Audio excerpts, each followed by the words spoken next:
Hey guys, so on the GATE exam. So GATE exam அப்படிங்கிறது வந்து பார்த்தீங்க அப்படின்னா இப்போ என்ஜினியர்ஸ் எல்லாருமே வந்துட்டு நெக்ஸ்ட்டு வந்து என்ன பண்ண போகிறீங்க. இப்போ வந்து பிஇ முடிச்சிட்டீங்க, இப்போ எம்இ பண்ணணும் அப்படின்னா நீங்கள் நார்மல் காலேஜஸில் பண்ணுறதுக்கும் ஐஐடியில் பண்ணுறதுக்கும் நிறையவே டிஃப்ரென்ஸ் இருக்குது. இப்போது சேம் லைக் இப்போ நீங்கள் நார்மலாக பிஇ வந்துட்டு ஒரு நார்மலான ஒரு ப்ரைவேட் காலேஜ்லையோ இல்லை ஸ்டேட் லெவல் காலேஜஸ்லையோ பண்ணியிருப்பீங்க. ஸோ இது நீங்கள் ஜேஇ எழுதிருந்தீங்க அப்படின்னா, ஜேஇ எழுதி அது மூலியமாக நீங்கள் போயிருந்தீங்க அப்படின்னா one of the top most ஐஐடிஸில் வந்து சீட் வாங்கியிருக்கலாம் இல்லையா.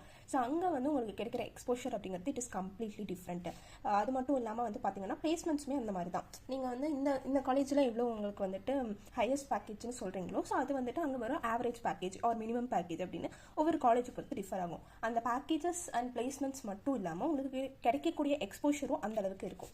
So coming back to GATE. So GATE அப்படிங்கிறது நீங்கள் எதுக்கெல்லாம் எழுதணும் அப்படின்னு வந்து பார்த்தீங்க அப்படின்னா either to get into the PSU.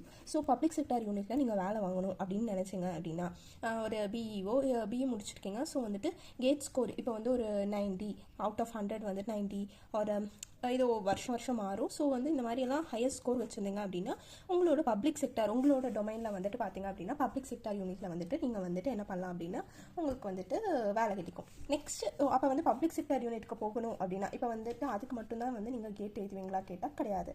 So வேறு என்னென்னலாம் இதில் ஆப்பர்ச்சுனிட்டி இருக்குது அப்படின்னு பார்த்தீங்க அப்படின்னா எம்இ பண்ணுறதுக்கு.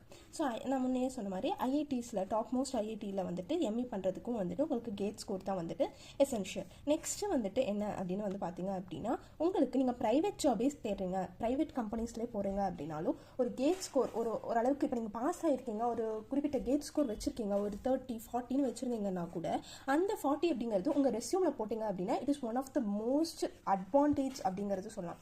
ஏன் அப்படின்னா நீங்கள் உங்களுக்கான இந்த கேட் ஸ்கோரை வந்துட்டு நீங்கள் வந்து லைக் அப்லோட் பண்ணும்போது லைக் உங்களோட அப்டேட் பண்ணும்போது ரெஸ்யூமில் இதுவே வந்துட்டு உங்களுக்கு ஒரு ஆடட் அட்வான்டேஜ் தான். உங்களுக்கு ஈஸியாக வந்து வேலை கிடைக்கும். ஸோ இதை வந்துட்டு மெயினாக வந்து கேட் அப்படிங்கிறது வந்துட்டு லைக் இந்த மாதிரி கோர் டிபார்ட்மெண்ட் எடுத்திருப்பீங்க இல்லையா, எல்லா கோர் டிபார்ட்மெண்ட் எடுத்த எல்லாருமே மேக்ஸிமம் வந்து இந்த கேட் எக்ஸாமுக்கு ப்ரிப்பேர் பண்ணி எழுதுனீங்க அப்படின்னா ரொம்பவே வந்துட்டு உங்களுக்கு யூஸ்ஃபுல்லாக இருக்கும். இதில் நிறைய ஆப்பர்ச்சுனிட்டிஸும் வந்துட்டு உங்களுக்கு இருக்கும். ஸோ வந்து கேட் எக்ஸாம்லாம் ரொம்ப டஃப்பான எக்ஸாமாக அப்படிலாம் கிடையாது, ஈஸியான எக்ஸாம் தான். ப்ரிப்பரேஷன் அப்படிங்கிறது இருந்துச்சு அப்படின்னாலே வந்துட்டு it is one of the easiest thing to crack. So வந்துட்டு இதில் வந்து அப்போ என்னென்ன மாதிரி இருக்கும் அப்படின்னு வந்து பார்த்தீங்க அப்படின்னா நம்ம வந்து மெக்கானிக்கல் இன்ஜினியரோட கேட்டுக்கு வந்து ஃபஸ்ட் பார்க்கலாம். ஸோ ஃபர்ஸ்ட் வந்துட்டு உங்களுக்கு 15 மார்க்ஸ் வந்து பார்த்தீங்க அப்படின்னா ஆப்டிடியூட்லேருந்து வரும். ஸோ ஆப்டிடியூடில் வந்துட்டு 15 மார்க்ஸ் வந்துட்டு கவர் ஆயிரும். ஸோ வந்து நீங்கள் வந்து ஃபஸ்ட் ஆப்டி படித்தாலே உங்களுக்கு கிட்டத்தட்ட ஒரு 15 மார்க் கிட்ட வந்துடுது. அதுக்கப்புறம் வந்து பார்த்தீங்க அப்படின்னா என்ஜினியரிங் மேக்ஸ்.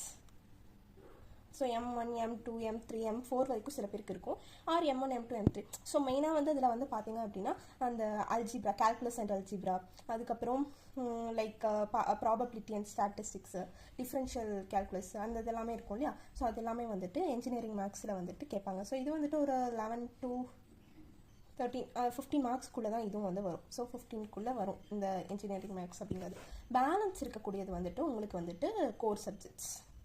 ஸோ இதை பற்றின டீட்டெயிலான வீடியோ வந்துட்டு அப்கமிங் உங்களுக்கு வந்துட்டு கேட் பற்றின வீடியோஸ் அண்ட் லைக் ஆப்டி வந்து எந்த மாதிரியான கொஷின்ஸ்லாம் இருக்கும். ஸோ ஒன்றா நம்ம வந்து சால்வ் பண்ணி வந்து வீடியோ வந்து இதுக்கப்புறம் வந்து போடுவோம். So it is one of the intro to GATE. So GATE 2025 வந்து பார்த்தீங்க அப்படின்னா இந்த தடவை யார் நடத்துகிறாங்க அப்படின்னா இட் இஸ் ஐஐடி ரூர்கே.